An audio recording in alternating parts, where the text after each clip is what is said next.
Zrakthar stood on the bridge of the Vorthik warship and looked at the stars ahead. His yellow eyes showed disgust as he thought about what he had to do today. The great Vorthik Empire, rulers of 17 star systems, had agreed to work with an unknown alien race. These creatures called themselves humans, and they were supposedly intelligent. Zrakthar found this hard to believe. He was 8 feet tall with thick green scales that could stop most weapons. His claws were sharp enough to cut through metal, and his teeth could tear apart enemies in close combat. Every Vorthik warrior was born for battle. They had conquered world after world through pure strength and superior firepower. Now his commanders wanted him to shake hands with weak aliens, who had never conquered anything. The reason for this shameful alliance was simple. Something called the Swarm had appeared at the edge of the galaxy. These creatures ate entire planets and left nothing behind. They had already destroyed 6 worlds, and more were threatened every day. The Vorthak High Command decided they needed allies, even pathetic ones like humans. Zrakthar's ship moved closer to the human vessel. He could see it through the viewing screen, and he was not impressed. The human ship looked small and weak compared to Vorthik battlecruisers. It had smooth curves instead of the sharp edges that made Vorthik ships look dangerous. The hull was painted white and blue, colors that seemed foolish for a war vessel. Any smart enemy would see it coming from far away. High Commander Velanash walked over to Zrakthar. The older warrior's scales were darker with age, and his eyes held the wisdom of many battles. Remember your duties, Zrakthar. These humans may be weak, but they have ships and weapons we can use against the Swarm. We will let them die first while we plan our real attacks. Zrakthar nodded. This made sense to him. Weak allies were still useful if they could absorb enemy fire while the real warriors did the important work. He had heard that humans were small and soft, with no natural weapons or armor. They probably needed machines to do everything for them. The docking bay doors opened with a loud clang. Zrakthar and 11 other Vorthik warriors walked through the connecting tunnel to the human ship. Their heavy footsteps echoed off the metal walls. Each warrior carried weapons and wore armor that showed their rank and battle honors. They were ready for anything the humans might try. The human ship's interior was different from what Zrakthar expected. The walls were clean and bright, with soft lighting that did not hurt the eyes. There were no weapons mounted on the walls, no battle trophies, and no signs of warrior culture. It looked more like a hospital than a warship. This confirmed what Zrakthar already knew about human weakness. A door opened ahead of them, and the humans appeared. Zrakthar almost laughed out loud. The creatures were tiny, barely reaching his chest. They had pale pink skin with no scales or armor. Their teeth were flat and useless for fighting.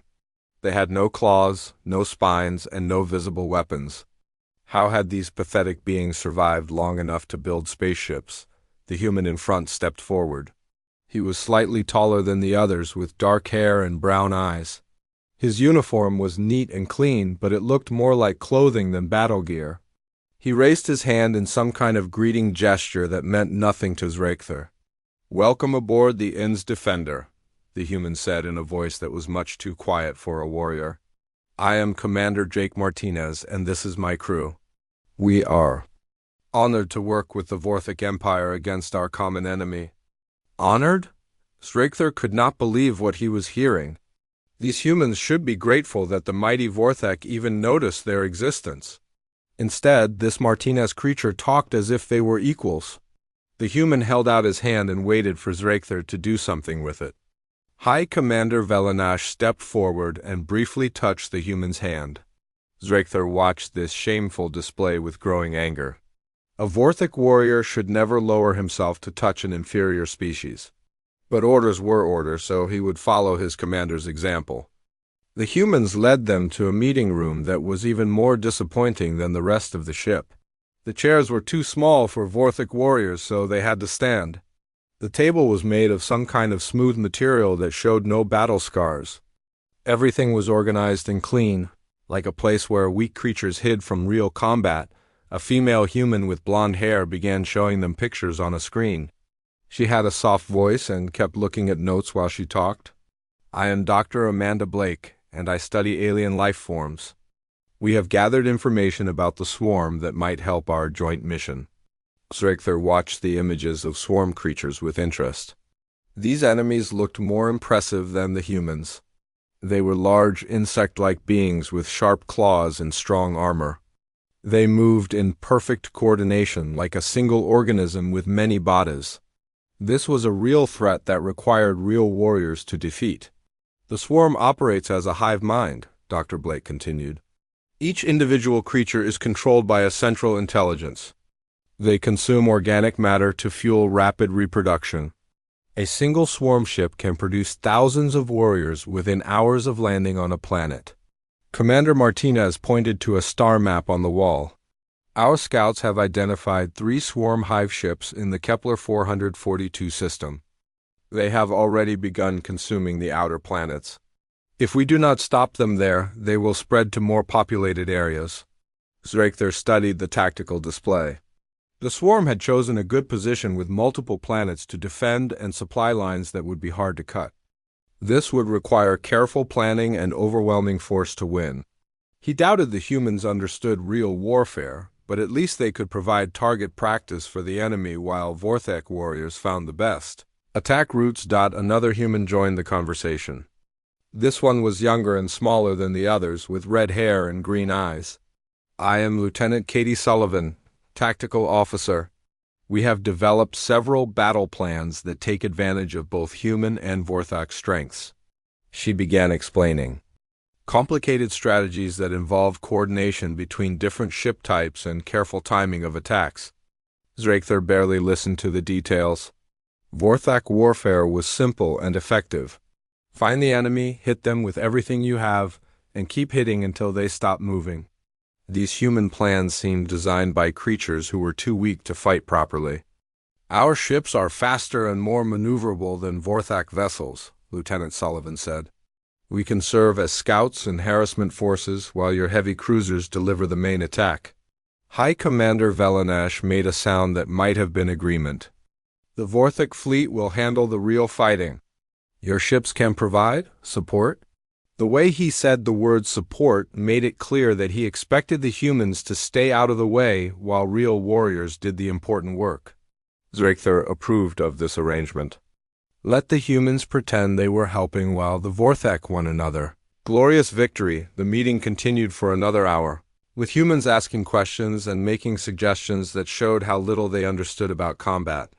They talked about minimizing casualties, protecting civilian populations, and other concerns that had nothing to do with winning battles. Real warriors focused on destroying enemies, not worrying about weaklings who could not defend themselves. When the meeting finally ended, Zrekthar was eager to return to his own ship. The human vessel felt wrong somehow, like a place where warriors went to become soft and weak.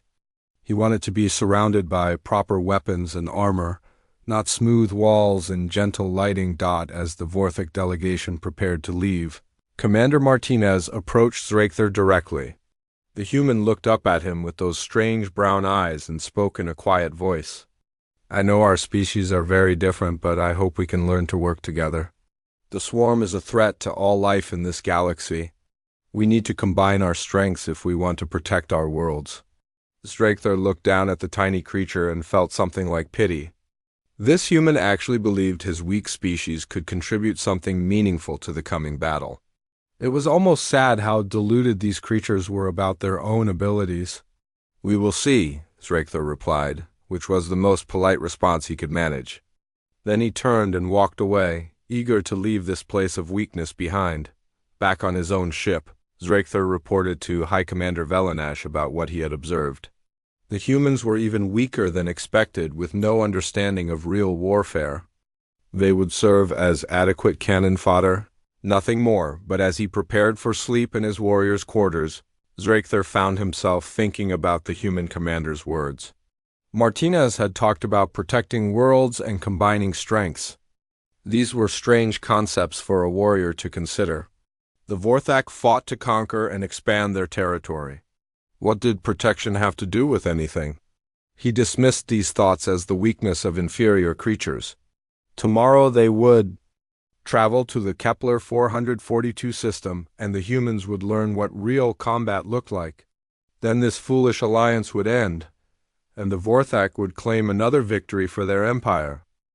The combined fleet moved through space toward the Kepler 442 system. Zrakther watched the human ships from his position on the bridge. They flew in strange patterns, constantly changing formation and sending messages back and forth. Vorthak. Ships moved in straight lines like proper warships should? These humans seemed to waste energy on unnecessary movements. It would take 6 days to reach their destination. High Commander Velanash had ordered the Vorthak warriors to use this time learning about human capabilities. Zrakther thought this was a waste of effort, but he followed orders. He would visit the human ship each day to observe their customs and military procedures. On the second day, Lieutenant Katie Sullivan offered to teach him about human military history.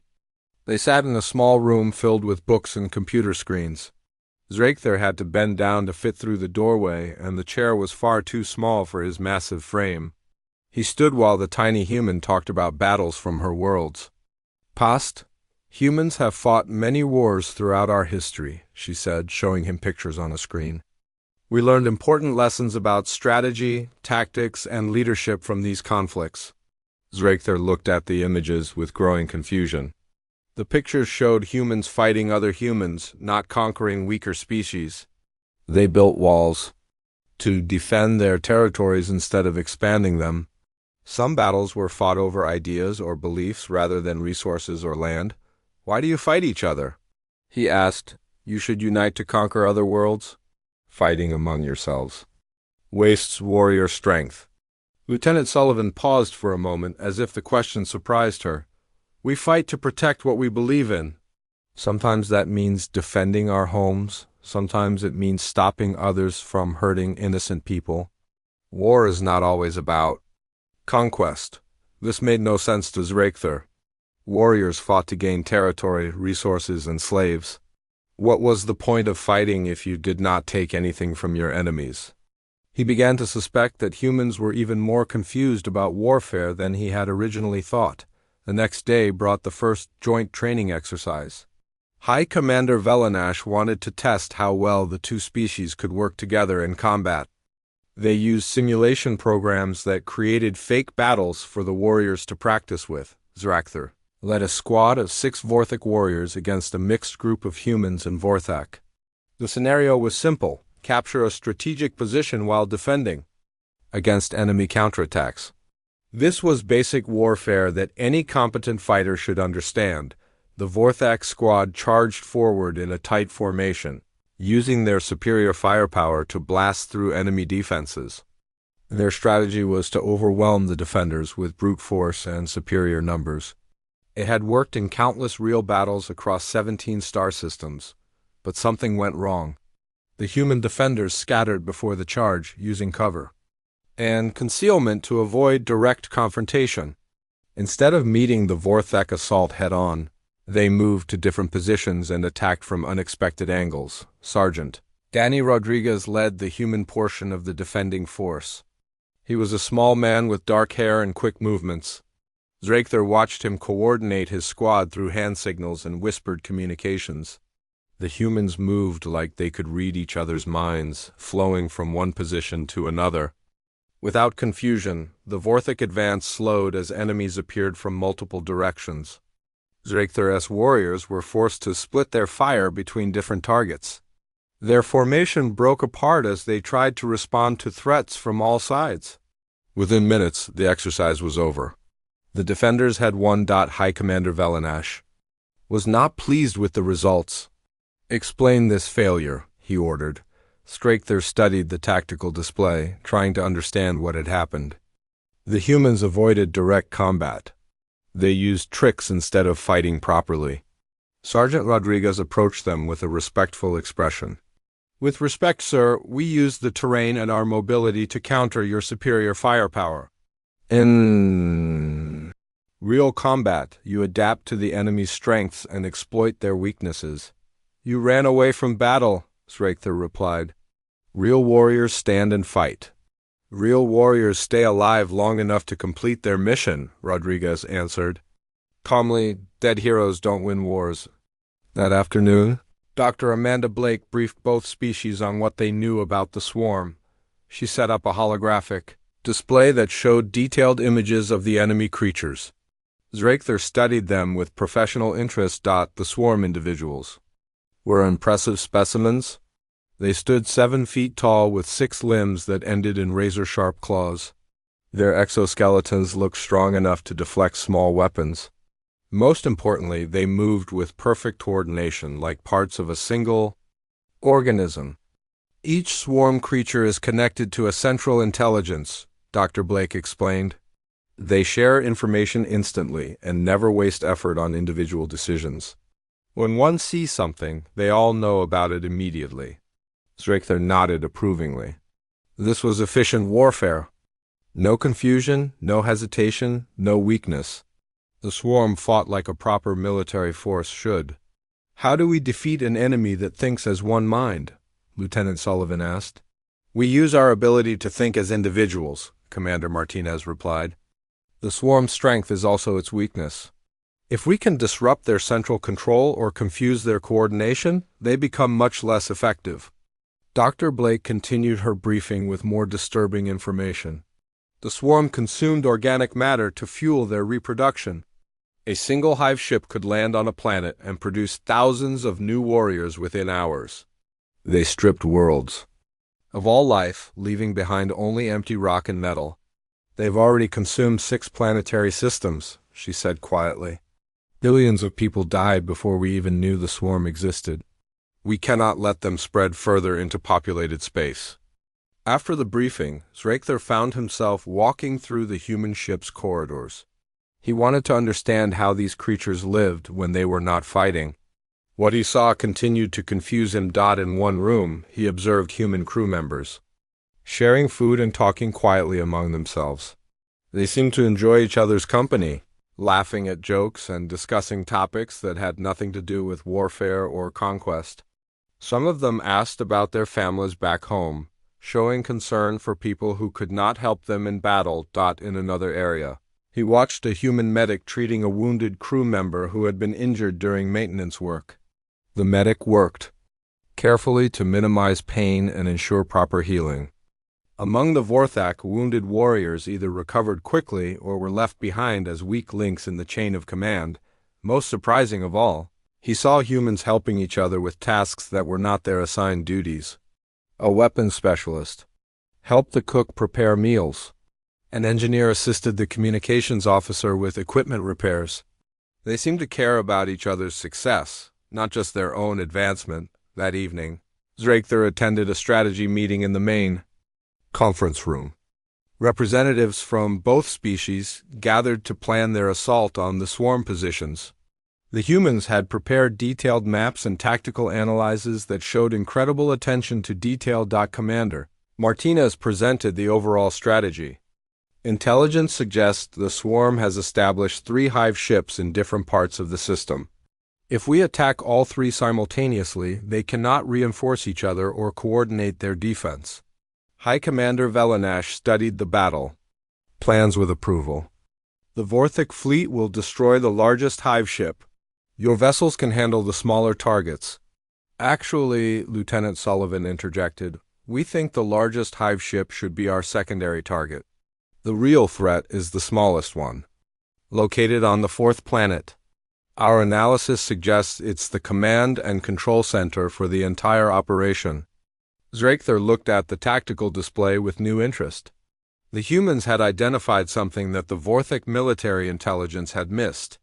The smallest swarm ship was positioned where it could coordinate the others while remaining relatively safe from direct attack. How did you determine this?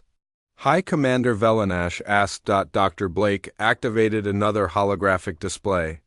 We studied the communication patterns between the 3 ships. The smallest one sends the most signals and receives the least. That suggests it's giving orders rather than taking them. This was sophisticated thinking that impressed Zrachther despite his prejudices. The humans had analyzed their enemy's behavior and identified a weakness that was not immediately obvious. Perhaps they were not as simple-minded as he had assumed. The Meeting continued for several hours, with both species contributing ideas and suggestions. Zrakther began to notice that the humans asked different questions than Vorthak warriors would ask. They wanted to know about civilian evacuation routes, medical facilities for wounded personnel, and backup plans if the primary strategy failed. "Why do you worry about such things?" he finally asked. "Warriors focus on victory, not on what happens to the weak." Commander Martinez looked at him with those steady brown eyes. "Every person on those ships is someone's family member. Every life lost is a tragedy that affects countless others. We fight to protect people, not just to win battles." Zrakther left the meeting more confused than ever. These humans seemed to make warfare more complicated than it needed to be. The alarm bell screamed through the Vorthak warship as it dropped out of hyperspace near Kepler 442 as Zrakther rushed to the bridge and saw something that made his blood run cold. The swarm fleet was 3 times larger than their intelligence had reported. Instead of 3 hive ships, there were 9 massive vessels surrounded by clouds of smaller fighters. High Commander Velanash stood at the command console, his face showing the first signs of concern Zrakther had ever seen from him. "All ships, prepare for immediate combat. The enemy has been expecting us." The combined human and Vorthak fleet spread out into battle formation. Zrakther watched the tactical display as red dots representing swarm ships moved to intercept them. The enemy vessels were ugly things that looked more grown than built, with organic curves and surfaces that pulsed like living tissue. The first exchange of fire lit up space with brilliant flashes of energy. Vorthak heavy cruisers poured devastating firepower into the nearest swarm ships, but the enemy vessels absorbed the damage and kept coming. Their return fire was just as deadly, striking with precision that suggested perfect coordination between all enemy units. Within minutes, the battle turned into a disaster. The human destroyer Uns Phoenix exploded in a ball of flame as 3 swarm fighters overwhelmed its defenses. A Vorthak battlecruiser took heavy damage and began to drift away from the main battle, its engines failing. "Sir, we're losing ships." "Too quickly," the communications officer reported. "The enemy has numerical superiority and they're using it effectively." Zrakther watched Commander Martinez's ship, the Uns Defender, as it darted between larger vessels like a tiny fish avoiding predators. The human ship was fast, but it looked impossibly fragile compared to the massive swarm vessels that pursued it. He expected to see it destroyed at any moment. Instead, something unexpected happened. The Defender began transmitting tactical data to other human ships, coordinating their movements in real time.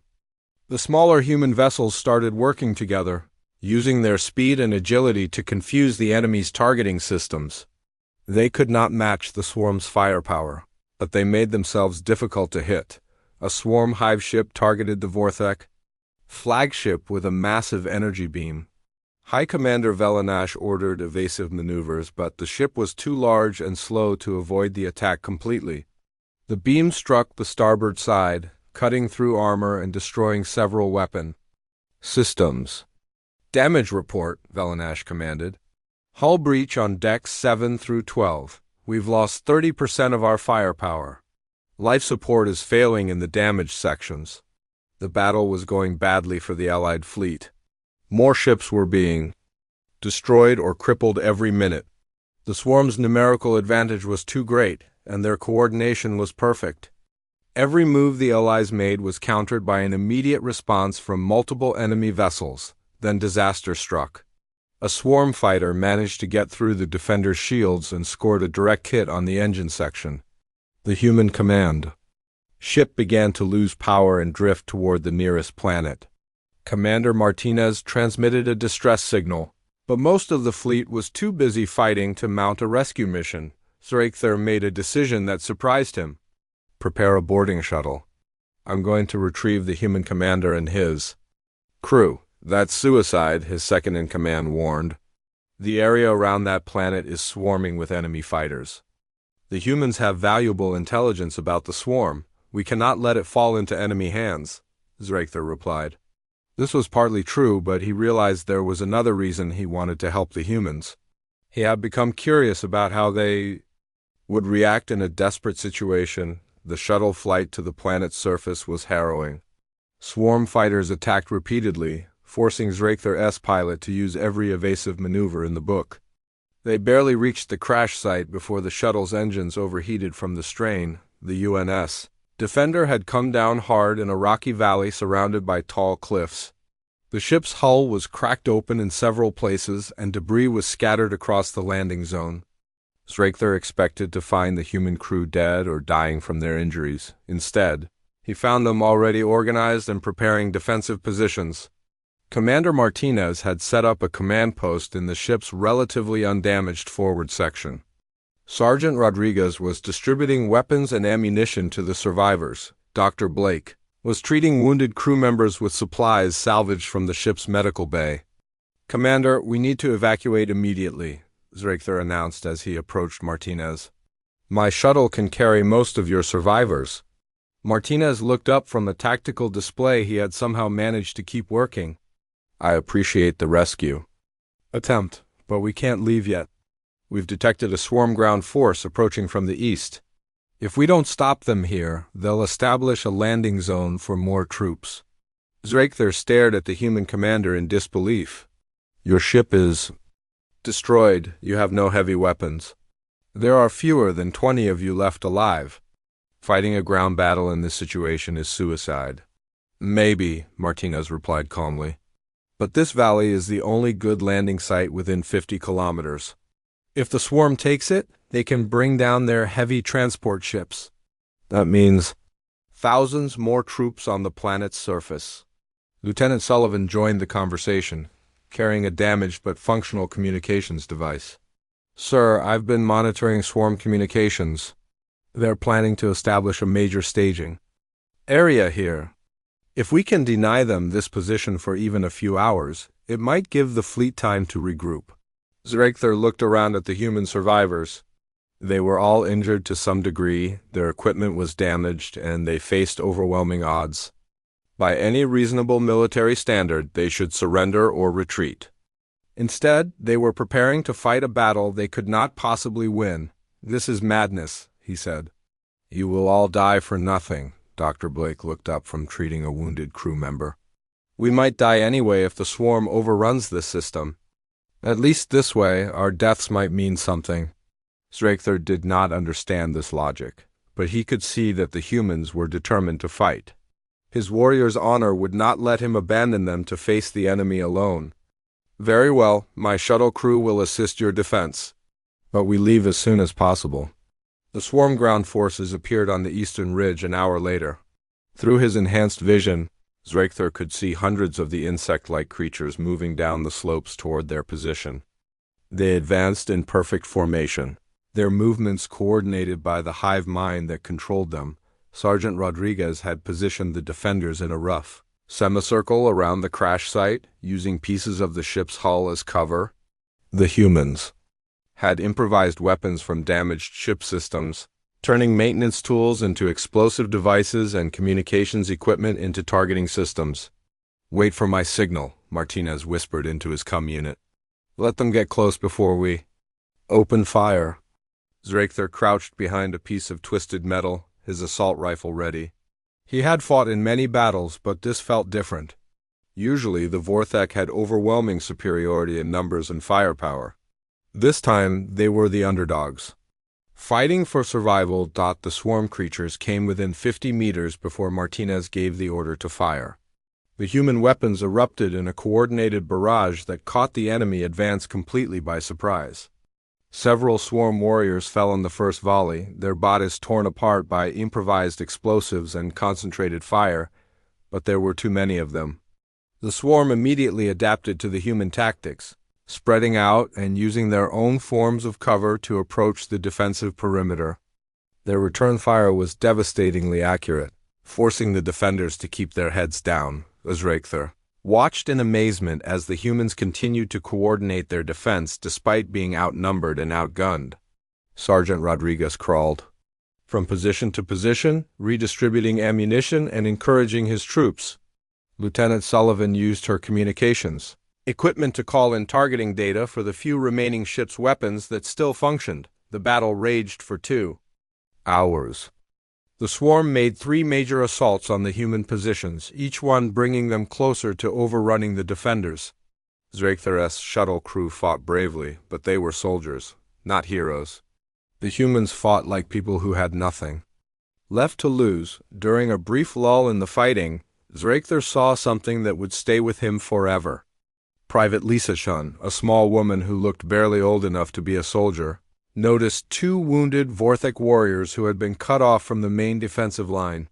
A swarm grenade landed near their position, and she had seconds to react. Without hesitation, Shun threw herself on top of the explosive device.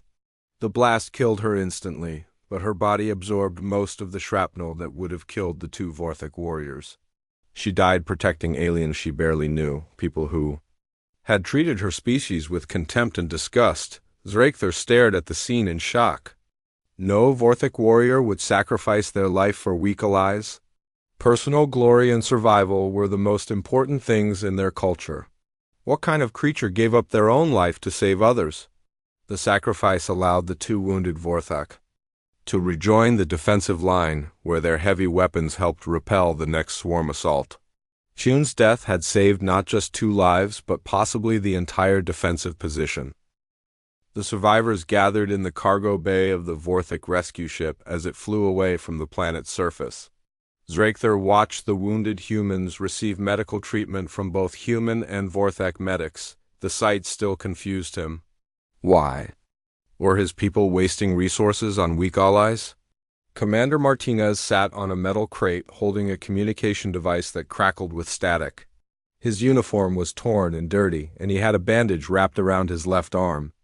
Despite his injuries, he was trying to contact the main fleet to report on what they had learned about swarm ground tactics. This is Martinez to Fleet Command. The enemy is using coordinated assault patterns with perfect timing. Recommend we adapt our defensive strategies before the next engagement. The reply came from High Commander Velanash himself. Commander Martinez, the fleet is withdrawing from the system. We cannot match the enemy's numbers. All surviving ships are ordered to retreat to the Centauri staging area. Zrachther saw the human commander's face change. Martinez stood up slowly, his expression showing disbelief and growing anger. Sir, we cannot abandon this system.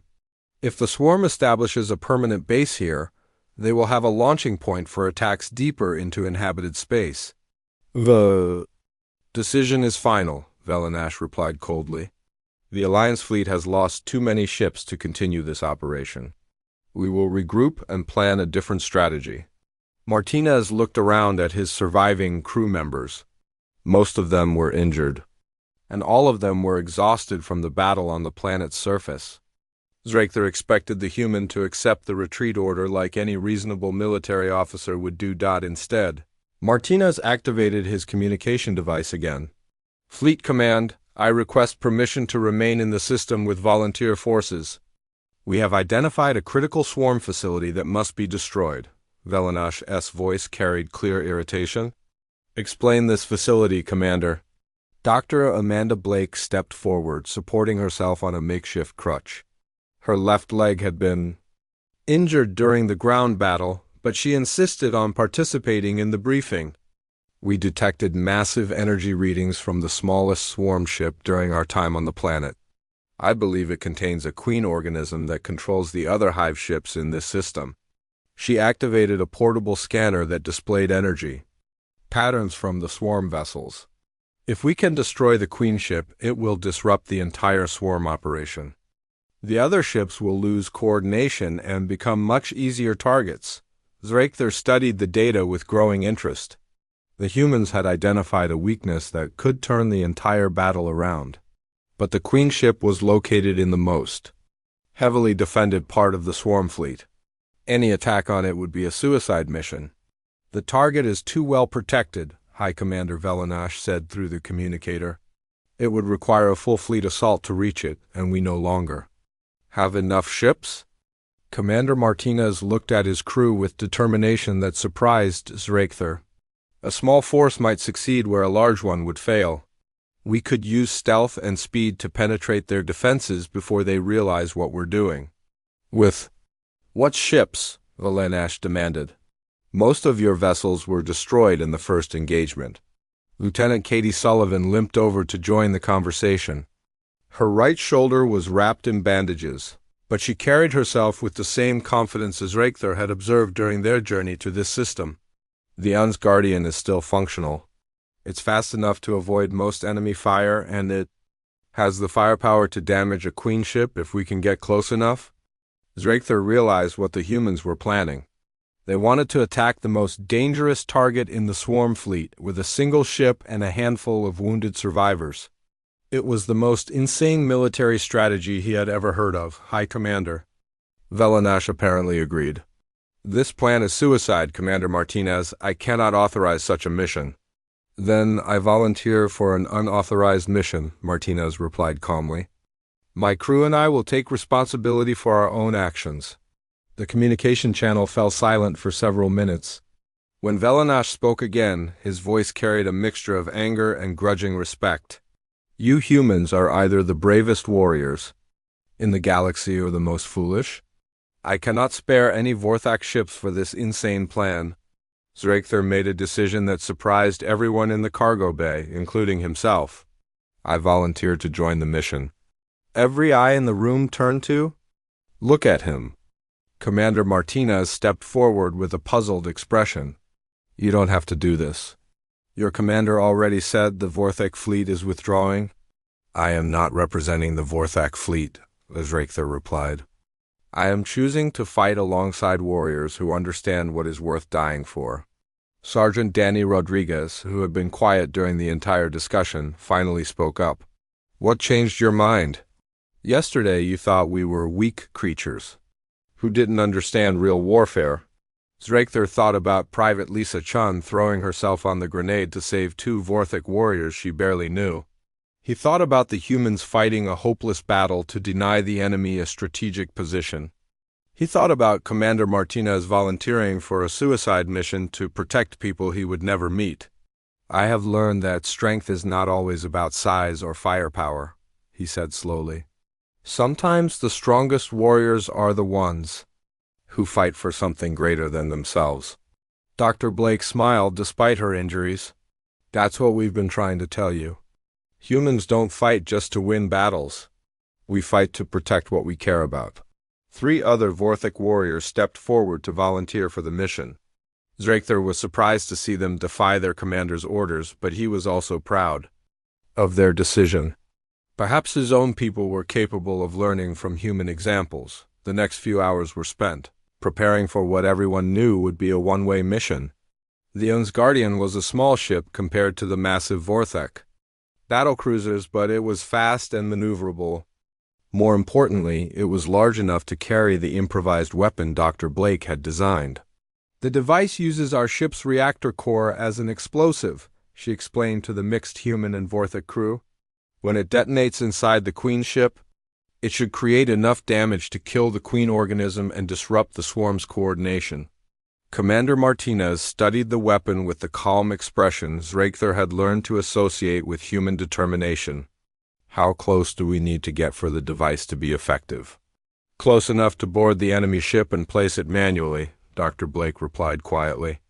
The Queen will be protected by biological shields that can deflect external attacks. We have to get the weapon inside those defenses. Sergeant Rodriguez checked his weapons and equipment one final time.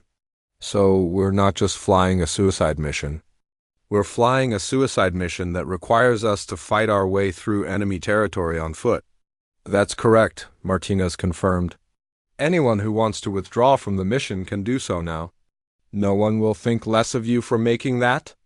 Choice. Reichther looked around at the faces of the volunteers. Every human in the group stepped forward to confirm their participation. The 3 Vorthak warriors did the same. These creatures, whom he had dismissed as weak and cowardly just days before, were willingly choosing to die for the chance to protect strangers. The Un's Guardian launched from the Vorthak rescue ship while the main fleet continued its retreat toward safety. Reichther took his position at one of the gunner stations, still amazed that he was participating in such an insane plan. As they flew toward the swarm fleet, Commander Martinez addressed the crew over the ship's communication system. I know what we're about to attempt seems impossible. The odds are against us, and most of us probably won't survive the next few hours. But sometimes impossible missions are the only ones worth attempting. Lieutenant Sullivan plotted their approach course, using the ship's stealth systems to avoid detection for as long as possible. The Queen ship is surrounded by 6 escort vessels and countless fighter patrols. We'll have one chance to penetrate their defenses before they realize what we're doing. Dr. Blake made final adjustments to the improvised weapon while monitoring swarm communication frequencies. The Queen organism is definitely aboard the central ship. I'm detecting the same control signals we observed during the ground battle. Zrakther checked his weapons and tried to prepare himself mentally for what was coming. He had fought in many battles, but never one where victory required his own death. The humans around him seemed calm, almost peaceful, as if they had already accepted their fate. "Why aren't you afraid?" he asked Sergeant Rodriguez, who was sitting nearby. Rodriguez looked at him with steady eyes. "I am afraid. But fear doesn't matter when you're fighting for something important. My family lives in a colony system 3 jumps from here. If we don't stop the swarm now, they might be next. Your family will never know what you did here," Zrakther pointed out. "They will not witness your glorious death in battle." "Glory isn't the point," Rodriguez replied. "Keeping them safe is the point. That's enough for me." As the Un's Guardian approached the heart of the swarm fleet, Zrakther began to understand something fundamental about human warfare. They did not fight for personal achievement or to prove their strength to others. They fought to protect the things they cared about, even if those things were far away and would never know about their sacrifice. The Un's Guardian shook violently as swarm weapons struck its shields. Zrakther fired his gun turret at the approaching enemy fighters, watching his shots tear through their organic armor. The human ship twisted and turned through space, using every bit of speed and agility to avoid the worst of the enemy fire. "Hull breach on Deck 3, Lieutenant Sullivan reported from her station. "Sealing emergency bulkheads now." Commander Martinez gripped his command chair as another blast rocked the ship. "How long until we reach the Queen ship?" 2 minutes at current speed," Sullivan replied. "But we're taking heavy damage. I don't think we'll make it through their defensive perimeter." Zrakther watched the tactical display as more swarm fighters closed in around them. The enemy ships moved with perfect coordination, cutting off every escape route and concentrating their fire on the Guardian's weakest points. It was like fighting a single massive organism instead of individual vessels. Dr. Blake worked frantically at her station, monitoring the weapon they had built from the ship's reactor core. "The device is ready for deployment. We just need to get close enough to board the Queen ship." A massive explosion shook the Guardian as one of the swarm escort ships scored a direct hit on the engine section. Warning lights flashed throughout the bridge, and the ship's speed began to drop rapidly. "Main engines are offline," Sergeant Rodriguez reported from the engineering station. "We're running on backup power only." Commander Martinez studied the situation with the calm expression that Zrakther had learned to respect. Even facing certain death, the human commander continued to search for solutions instead of giving up hope. "Can we ram the Queen ship?" Martinez asked. "Not at our current speed," Sullivan replied. "We'd barely scratched their hull." Zrakther made a decision that surprised everyone on the bridge, including himself. "I will take the weapon to the Queen ship manually. My people have personal flight units that can cross the distance between ships." "That's suicide," Dr. Blake protested. "The weapon has to be placed inside the Queen organism's chamber. You'd have to fight your way through the entire ship alone." "Not alone," Commander Martinez said quietly. "We'll create a diversion to draw their defenders away from the main target." The plan that emerged was desperate beyond any reasonable military strategy. The Guardian would use its remaining power to attack the escort ships, drawing their attention. While Zrakther flew across open space to board the Queen ship, the human crew would sacrifice themselves to give him a chance to complete the mission. Zrakther strapped the improvised weapon to his back and prepared his personal flight unit. The device was heavy and awkward, but his Vortex strength could manage the burden. More importantly, he finally understood what the humans had been trying to teach him about warfare. "Why are you doing this?" he asked Commander Martinez as they prepared for the final assault. "You could try to escape. Some of you might survive if you retreat now." Martinez looked at him with those steady brown eyes that had puzzled Zrakther from their first meeting. "Because this is bigger than any of us. If we don't stop the swarm here, they'll keep spreading until they consume everything. Someone has to make the sacrifice." Dr. Blake approached Zrakther with a small device in her hand. "This will disrupt the Queen's control signals when you activate it. The explosion should destroy her completely, but you need to be as close as possible for it to work." Zrakther took the device and secured it to his armor. He looked around at the human crew members who were preparing to die so that he could complete the mission. These small, fragile creatures had taught him something that no Vorthic warrior had ever understood. True strength was not about personal glory or individual achievement. It was about choosing to do what was right even when it cost everything.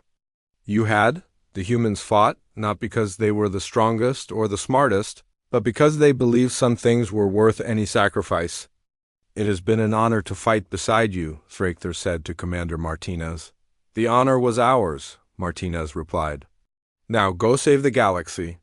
The Guardian's airlocks opened, and Zrakther launched himself into the vacuum of space.